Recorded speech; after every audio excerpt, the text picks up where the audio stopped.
ఏలూరు జిల్లా జంగారెడ్డిగూడెం మండలం గురవాయిగూడెం గ్రామంలో తెల్లమద్ది చెట్టు త్వరలో స్వయంభూగా వెలిసిన శ్రీ మద్ది ఆంజనేయ స్వామివారి ఆలయంలో తెల్లవారుజామున ఆలయ అర్చకులు స్వామివారికి ప్రభాత సేవ నిత్యార్చన పూజలు నిర్వహించారు. అనంతరం స్వామివారికి ప్రత్యేక అలంకరణలో భక్తులకు దర్శనమిచ్చారు. స్వామివారికి ప్రీతికరమైన మంగళవారం కావడంతో పెద్ద సంఖ్యలో భక్తులు బారులు తీరి స్వామివారిని దర్శించుకొని మొక్కులు చెల్లించుకున్నారు. భక్తులు హనుమద్నామ స్మరణతో ఆలయం మారుమోగింది. భక్తులు శ్రీ స్వామివారి ఆలయం చుట్టూ 108 సార్లు ప్రదక్షిణ చేసి మొక్కులు చెల్లించుకున్నారు.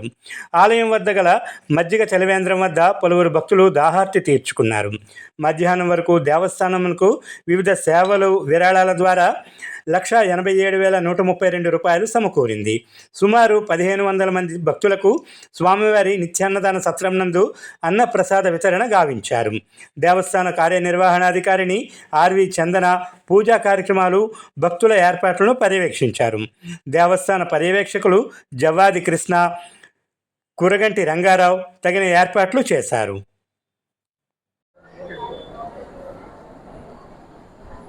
అంజనానందనం వీరం జనకీశకనాశనం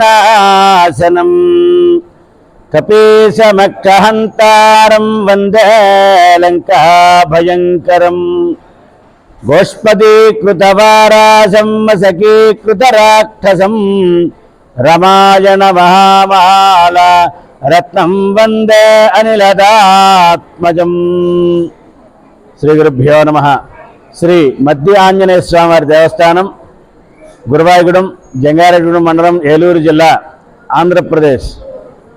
ఈరోజు శ్రీ స్వామివారికి ఎంతో ఇష్టమైనటువంటిది, ప్రీతికరమైనటువంటిది జయవారము, మంగళవారము కావడంతో ప్రాతకాలమే ఉదయం 4 గంటలకు స్వామివారికి తీర్థబింది, అదే రకంగా నిత్యార్చన కైంకర్యములు పూర్తయిన తర్వాత స్వామివారికి సర్వదర్శనము, అదే రకంగా గర్భాలయ దర్శనము వదలటం జరిగింది. భక్తులు వారి వారి ఇష్టానుసారంగా సర్వదర్శనము, అదే రకంగా గర్భాలయ దర్శనాన్ని దర్శించుకుంటూ ఉంటున్నారు. ఆలయంలో భక్తులకి ఏ రకమైనటువంటి ఇబ్బందులు లేకుండా అదే రకంగా అన్నప్రసాద వితరణ అన్నప్రసాదంశాల్లో జరుగుతుంది. అదే రకంగా మజ్జిగ చలివేంద్రంతో పిల్లలకి, పెద్దలకి అందరికీ కూడా మజ్జిగ చలివేంద్రంలో మజ్జిగ సప్లై చేయడం జరుగుతుంది.